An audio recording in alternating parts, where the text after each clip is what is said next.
Pili, Mungu akuruhusu uguse mbingu, communication direct ya mbingu.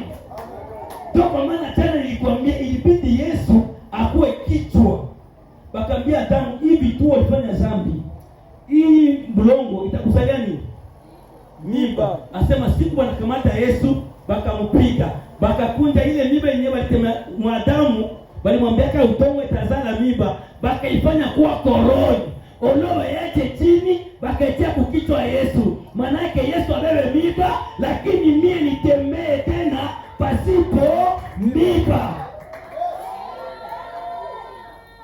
Sasa neno ya maisha yako ya leo iwe fungula maisha yako yote. Neno ya mtu wa imani mwatatamuka leo, ndio neno utembelee hii mwaka. Hata kama kuna bakia siku moja ukufe, Mungu ana uwezo tena kurejesha.